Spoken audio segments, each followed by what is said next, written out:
everyone, my name is Vivian. Welcome to Vibe with Viv. That's for vision, inspiration, belief, and empowerment. So I am a doctor specializing in mental health, and I'm also a relationship coach. I help you heal from recent and past relationship heartbreak, whether that's a divorce, a separation, or a breakup. I help you heal. So we've been talking about emotional abuse, and if you haven't seen my other videos, I want you to go and watch those because we talk about some different signs that you should be aware of.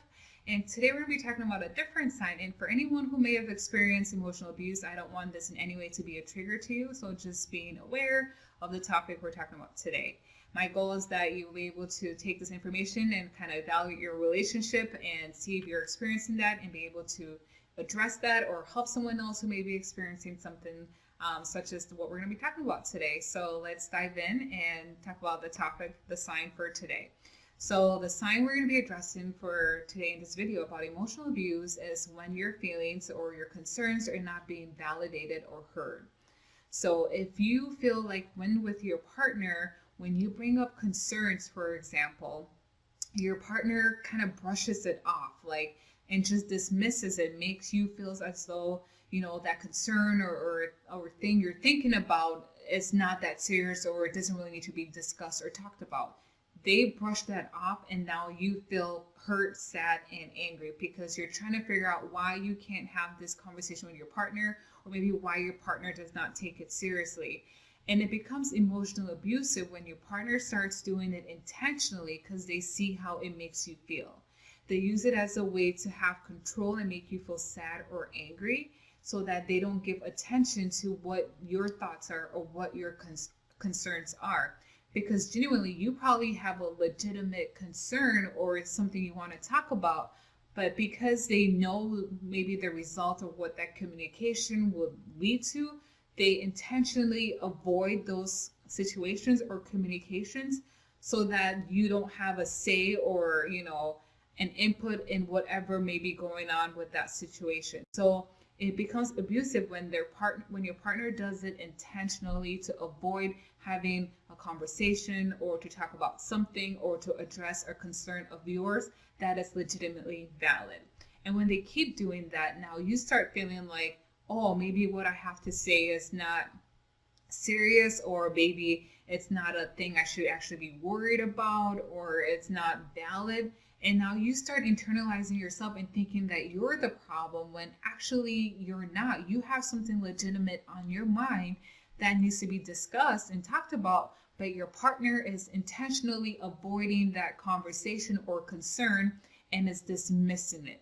And that's when it becomes abusive, when they start doing it in an intentional way to avoid that situation or concern and make you feel invalued. So emotional abuse is something that gradually creeps up. You know, oftentimes we don't see it happening until we're deep down in it, unlike physical abuse or verbal abuse where we can see it, we can put a label on it.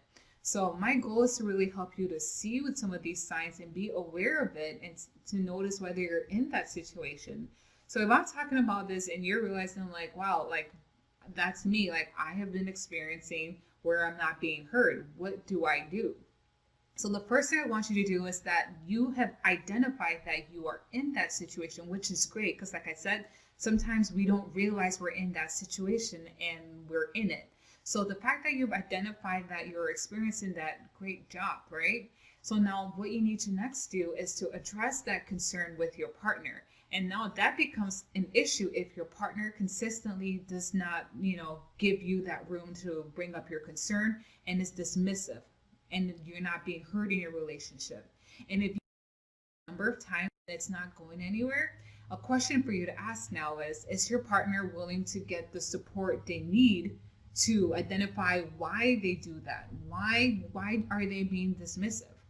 Are they able to get the support, whether it's counseling, therapy, you know, someone who you guys look up to or your partner looks up to that can be a support and guide? Are they willing to do that?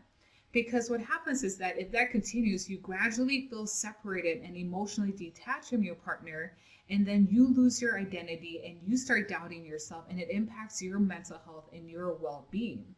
And something has got to give at some point or another. So either that partner keeps doing what they're doing and you keep feeling the way you're feeling, sad, upset, and feeling depressed, or you set the boundary and say enough is enough. You're not willing to get the help you need, and I'm not willing to keep tolerating and accept that behavior because it's now impacting you. You would decide to draw that boundary and step back if you need to step back, and get outside help if you need to get outside help. So address that you're in an emotional abusive situation. Try and get help, right? Is your partner willing to get help? If they're not able to get help, what are you willing to tolerate, and where do you draw the boundaries, right? Is that something where we keep want to tolerate, or is that something where you're saying I've had enough and I need a break from that and I need to recharge and figure out what I am doing for my life? So let me know how this was helpful for you. I would love to connect with you. So you can find me on Instagram. I'll put the link below. And I would love to be a support if you want me to help coach you through this. I have a coaching program where I help people who are going through situations like these and they're trying to heal. So I will link all those in the bottom, and let me know your thoughts. Have you experienced this, and what are other signs of emotional abuse you have been through or that you have seen? All right, until next time, bye, Viv.